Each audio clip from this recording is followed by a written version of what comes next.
안녕하세요. 9월 8일 금요일 날마다 죽기로 큐티 가이드 시작하겠습니다. 오늘 본문은 로마서 7장 1절부터 6절까지의 말씀입니다. 결혼은 참 아름답고 고귀한 예식입니다. 결혼이 아름다운 이유는 두 사람이 하나 되는 것이고 이 하나됨이 단순히 육신의 결합만을 이야기하는 것이 아니라 영적으로까지 완전히 하나 되는 것을 의미하기 때문입니다. 결혼은 두 사람이 하나 되었다라고 하는 그런 하나의 언약인 것이죠. 그렇기 때문에 이 결혼이 중요하고 고귀한 예식인 것입니다. 이렇게 결혼으로 하나 된 두 사람은 이제 서로에게 예속되게 됩니다. 더는 자기 하고 싶은 대로 하면서 사는 인생이 아니라 서로가 서로를 위해서 헌신하고 돕고 세우는 관계가 된 것이죠. 그러므로 결혼에는 서로를 향한 책임까지도 약속되어 있는 것입니다. 하지만 혹 이 결혼 관계가 어떤 이유로든지 끝나게 되면 서로에 대한 의무 역시도 사라지게 되는 것입니다. 오늘 말씀에서는 우리와 율법을 이러한 결혼 관계로 설명을 하고 있습니다. 관찰 질문 1번입니다. 율법이 가지고 있는 한계는 무엇입니까? 바울은 이를 어떠한 비유로 설명합니까?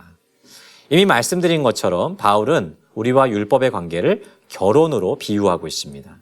그런데 결혼이 유지되는 순간이 아니라 배우자가 사별하여서 더 이상 결혼 관계가 유지되지 않는 순간을 비유로 들고 있습니다. 배우자가 먼저 죽으면 서로에 대한 그 의무가 사라지게 되는 것처럼 우리에 대한 율법의 의무도 사라지게 되었다는 것이에요. 율법도 법이기 때문에 이 율법에 대한 우리의 의무 역시도 사라져 버리게 되었다는 것입니다. 이것이 율법이 가지고 있는 한계라는 것이죠. 관찰 질문 2번입니다. 우리가 율법에 대해 죽임을 당한 것은 무엇으로 인한 것입니까? 그렇다면 우리가 율법에 대해서 죽었다는 것은 무슨 뜻입니까? 4절을 보시면 우리가 그리스도의 몸으로 말미암아 율법에 대하여 죽임을 당했다라고 기록되어 있습니다.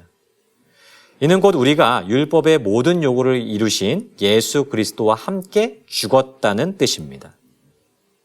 십자가에서 죽으신 예수님을 믿는 그 순간 우리 역시 그 예수님과 함께 연합하게 됩니다. 결국 예수님이 하신 모든 일이 나의 것이 되는 그러한 역사가 일어나게 되는 것이죠. 우리는 예수님과 함께 율법에 대하여 죽고 다시 살아났습니다. 그렇기 때문에 더 이상 율법의 요구가 우리를 주관하지 않게 된 것이죠. 즉 율법의 요구에 대해서 우리 모두가 자유로운 존재가 되었다는 것입니다. 관찰 질문 3번입니다. 우리가 율법에 벗어나는 목적은 무엇입니까? 6절에 그 목적이 잘 드러나 있죠. 이제 우리가 율법에서 벗어났기 때문에 영의 새로운 것으로 섬기게 되었다는 것입니다. 여기서 영의 새로운 것으로 섬긴다는 말이 무슨 뜻일까요? 이 말을 이렇게 바꾸면 이해가 쉬울 것입니다. 성령의 새로운 것으로.